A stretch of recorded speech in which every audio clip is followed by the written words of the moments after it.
The borrowed breath. My name is Tenzin Lhakpa, and if you're reading this, I might not be myself anymore. I'm scribbling these words in an old notebook, under the flickering light of my last candle, inside an ancient stone house that I'm not sure I can ever leave. I'm a 32-year-old archaeologist, specializing in ancient monastery architecture in the Himalayas. After years living in Kathmandu in India, I decided to return here, to these towering mountains where the air is so thin that every breath feels like a reminder of life's fragility. But this house, it's not a shelter.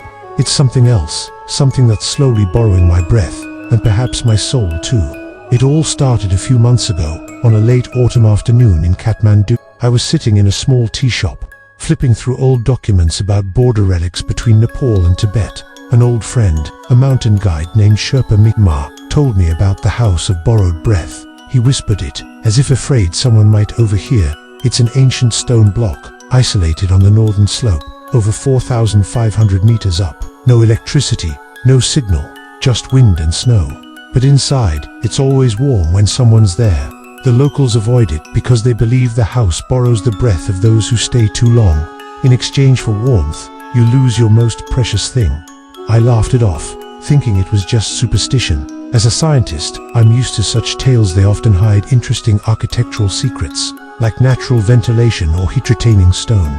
I decided to go, partly for research, partly to escape my memories of my sister, Tenzin. She died 10 years ago in a horrific avalanche. We were climbing with our parents, and the snow came crashing down without warning. Tenzin was buried, and when we dug her out, her lungs had given up from the lack of oxygen. She passed in my arms, her breaths weak and ragged.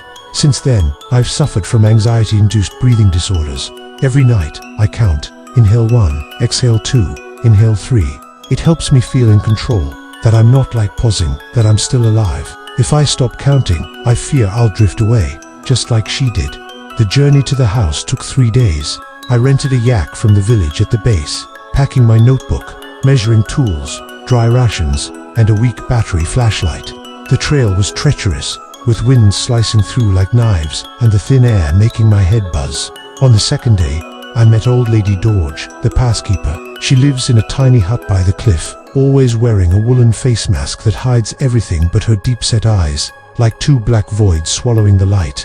She doesn't talk much, but when I asked about the house, she stopped stirring her tea and stared at me. "What are you going there for?" she rasped, her voice like wind through mountain cracks. I explained my research. She shook her head. "Don't let the house remember your breathing rhythm. Those who stay, they lend their breath for peace. But breath is the last thing to leave the soul. Once it borrows, you won't need to breathe anymore." I thought she was trying to scare me, but her eyes held real fear. She handed me a small prayer bell. "Keep it with you. The chime will remind you of the outside world." I took it and pressed on. When I arrived at dusk, the house loomed like a grey ghost amid the white snow. It was a squat stone structure, no large windows, just a low entrance carved roughly with mandala symbols. Outside, the wind howled like wolves, and the temperature plummeted fast. I pushed the door open and stepped in, and immediately, a strange warmth enveloped me. No fireplace, no firewood, but the air inside was cozy like a heated room in the valley. I inspected the walls, thick stone with tiny crevices, like pores on skin. No drafts, but I heard a faint sound. Like the steady breathing of someone in deep sleep. I told myself it was wind seeping through mountain fissures, a geological quirk.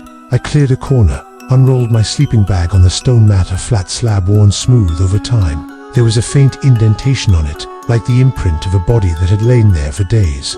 Nearby, an old woolen coat hung on a stone hook, dusty and coarse, probably left by a local. I didn't think much of it, focusing on my work.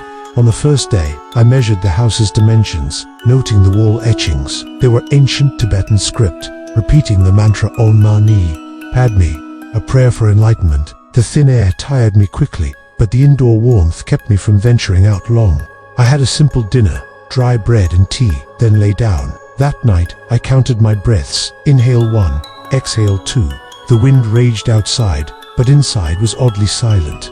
I slept soundly, dreamless. The next morning, I woke refreshed, my lungs not as heavy as usual at this altitude. I figured it was the house's good insulation, perhaps from special stone properties. But on the second night, things started to change. I lay on the stone mat, counting as usual. Inhale 1, exhale 2. Suddenly, I heard another breath, faint but distinct, not from the walls but from somewhere in the room. It matched mine exactly, slow, steady, with a slight wheeze from the altitude. I sat up, heart pounding, sweeping the flashlight around. No one. The room was empty, just shadows and stone. Maybe a hallucination, I muttered, from fatigue and thin air. I lay back down, but counted faster. Inhale 3, exhale 4, and the other breath caught up like a perfect echo. I tried not to think about it, ringing Dorje's prayer bell. The tinkling echoed, and the breathing seemed to fade. I drifted off, but in my dream, I saw Zong gasping in the snow, her breaths merging with the ha from the walls. The next morning, the house felt even warmer. I didn't need my coat inside. The wind howled outside, but the distant prayer bells sounded fainter. I stepped out briefly, inhaling the biting cold to clear my head. When I returned, on the small iced window, a thin frost layer on the tiny pane there, was a faint handprint. Not mine. It was larger, rougher, like an old man's hand pressed from inside. I wiped it away, my heart racing. Condensation, probably, I thought, but unease settled in. I recalled Dorje's words, those who stay. Maybe someone had lived here, leaving traces. I continued my work, exploring the back room. There, the walls had more crevices, and the ha was clearer even in daylight. I recorded it on my phone, but the battery drained fast in the cold. The research dragged on. I uncovered hidden wall paintings under the dust, monks meditating, their breaths depicted as white smoke curling out, merging into the stone. The legend said the house was built to borrow breath, helping monks survive winter without freezing. In return, they had to stay, becoming part of the house. I saw it as a metaphor for deep meditation. But on the third night, the truth began to emerge. I lay down, counting breaths. The other breath returned, closer, as if from under the mat. It didn't just mimic it, synchronized. When I inhaled deeply, it did too. When I held my breath, it paused.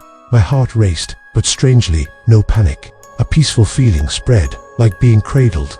The house was warmer than ever, no wind seeping in. I slept, dreaming of breathing for pausing, my breaths stretching endlessly. The next morning, my body felt weightless. I tried a deep inhale, lungs responded normally. But outside, the cold overwhelmed me. Inside, the warmth beckoned. I found more traces. A cup of water still warm, though I hadn't heated it.